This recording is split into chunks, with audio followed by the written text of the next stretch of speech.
We're in downtown Ocean Springs, channel 7.1, which is Ocean 7. And in the lobby of the station, we have the Pendragon Apothecary. So that's what we call the show. What do we have here at the Pendragon Apothecary? Well, apothecary, it's like an old-time drugstore. Back in the old days, maybe even through the Middle Ages. The Middle Ages, that's where it kind of began. Before we had big drugstores and pharmacies and such, we had apothecaries. So here, the basic idea with this project is, what if you could biohack health in the way that they did in the old days? You know, before there were so many medicines, pharmaceutical products, synthesized products, there were natural remedies, you know, and a lot of times those natural remedies sort of kept you healthy in the first place. That's the idea. Stay healthy in the first place, don't get sick. And if you do get sick, well, you may need modern medicine, of course, but the idea is, instead of treating the symptom, let's infuse our body with healthy things so that we don't need to treat a symptom, because we're never going to get the symptom, because we're going to stay healthy in the first place. And so, anyway, I'm going to tell you, you know, something from my experience with this project the last, 3 years now that we've been open. You know, I'm open to any type of biohack that seems to work, if there's evidence that it works. Let me tell you one, and I've talked about it many times. The simple art of fasting. And you don't have to fast for days. You know, you don't have to become a yogi and fast for a week or a month or whatever to be healthy.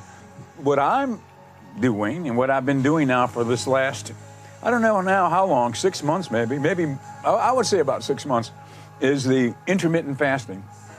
And so it's so simple. You just don't eat breakfast.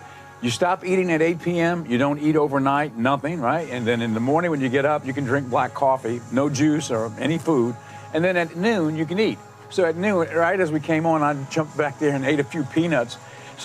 But you don't really, after you do it a while, you don't get tired, you don't get hungry. And what it does is it allows your body's digestive system to take a break every day. And when it takes that break, after about 12 hours of that, if you, let's say you're fasting, 16 hours, right? Well, after about 12 hours, the body goes into a state where it's looking for something to eat. Well, first thing it eats up is the free radicals in your system, and it sort of does a cleanse. It's like a daily purging of bad things in your body. That little thing right there, that's what helps you so much, along with the fact that you're cutting down your calories and everything. It's that process, autophagy, it's called, autophagy, autophagy. And it means your body is looking for something, but before it goes into the fat cells to start eating that, it cleans up free radicals and other unwanted things. So it's like taking the garbage out every day. And just think, if you don't take the garbage out every day, how bad it gets, right?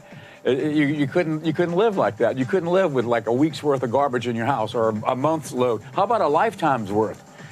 Well, intermittent fasting. So when I started doing it, kind of on a lark, I had been at about 175 pounds, 174, 175 pounds for years. And I thought, well, that's okay. That's about right for me. I'm 5'8", so 175 pounds. I've discovered now, by getting more into it, a person that's 5'8" should not weigh 175 pounds. I think you should be somewhere between like 128 pounds to 100, and I think that the max is like maybe 160. If you wanted to be optimal, 5'8", you want to be in that pocket somewhere in that area. Now 120 is kind of light. 175 I thought was okay. It was overweight. I was overweight my whole life and didn't even know it. So when I started doing the intermittent fasting, maybe it took a few weeks. I started to lose, pretty quickly. First thing you notice is you're not hungry.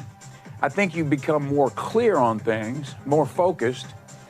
And also you start to notice you're dropping weight, and you're not even trying, because at night, when I do eat at lunch, I eat whatever I want, and I'll try to eat something healthy. And at dinner, I'll eat something, but you stop at 8. You can't eat after 8. That was probably a big thing for me because I used to snack at night too.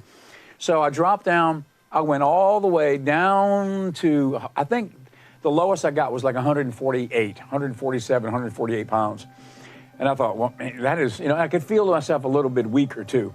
So, and I wasn't working out exactly like I used to either.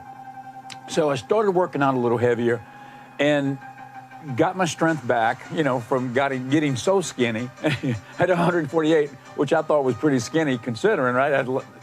So I got up to 155, and that's where I've been at. Now, this morning I weighed 157. I've been working out harder, and I think I'm eating more. And another thing that I'm doing that is different that I've learned about lately is, eating more protein, eating more meat.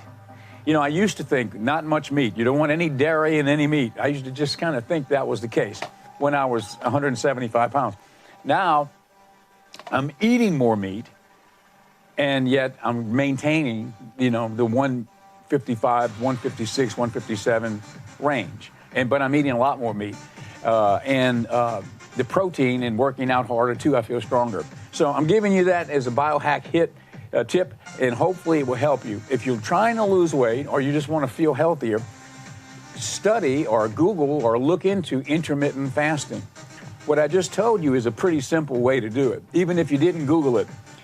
You don't eat at night after 8 p.m., nothing, no exceptions. And then in the morning when you get up, you don't eat anything. You can drink black coffee.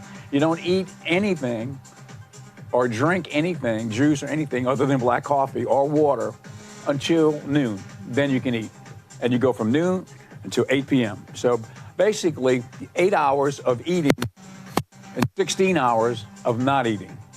And your body gets a chance to take a break from the digestive activity, and also the autophagy, which I mentioned, kicks in. Anyway, that's a long spiel, but I think it's worth it for anybody out there. If it'll help any one single person, I will feel that I did a good job in letting you know what helped me, and I hope it'll help you because you'll feel better, and hopefully you'll be healthier too.